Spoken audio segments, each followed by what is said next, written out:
L'entroterra di Brenzone sul lago di Garda.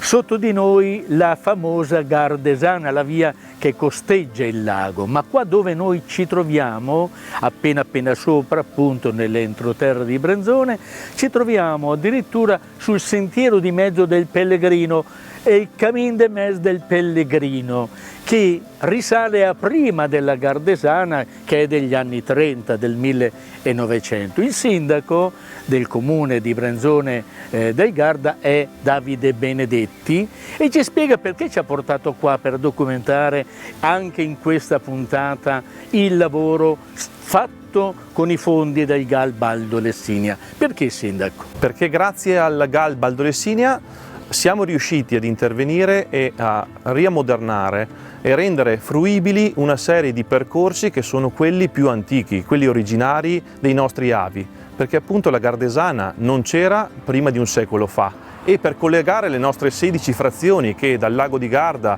fino alle pendici con Prada vengono appunto a costituire il comune di Brenzone sul Garda, l'unico modo era quello di muoversi con un asino piuttosto che appunto con un piccolo carretto.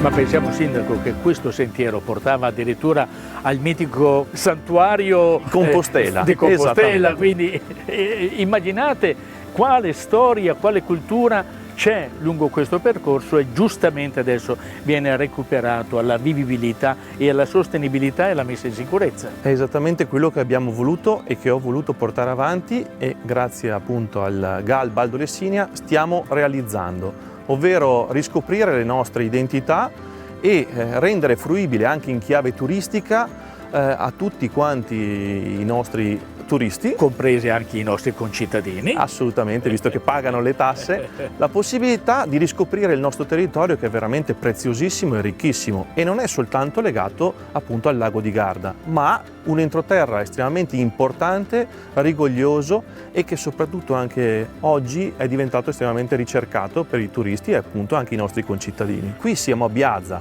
Biazza è una di queste 16 frazioni e noi abbiamo voluto collegarle, grazie a questi interventi, anche con un anello che è quello del Nordic Walking, primo comune che ha realizzato questo importante progetto. Ci sono centinaia di chilometri, dicevo, di questi tratturi, di queste mulattiere estremamente importanti. È una vera e propria palestra a cielo aperto. Un giovane sindaco al suo primo mandato, davanti a lei, signor sindaco, la possibilità di sviluppare veramente delle progettualità. Che cosa avete ancora intenzione di mettere in campo? Mettendo in sinergia il grande lavoro con gli altri comuni, con l'Unione Montana, con il GAL Baldo Lessinia, vogliamo dare servizi essenziali ai nostri concittadini e ai nostri turisti, proprio per riscoprire la genuinità del nostro territorio, la peculiarità, l'identità e soprattutto un paesaggio unico e prezioso che vogliamo condividere con tutti. E attenzione, lo si condivide con tutti anche in questo comune, come negli altri che abbiamo documentato, stiamo documentando,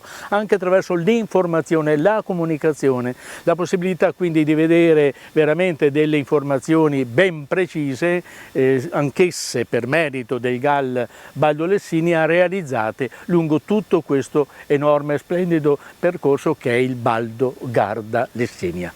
A presto dunque, e grazie sindaco Davide Benedetti.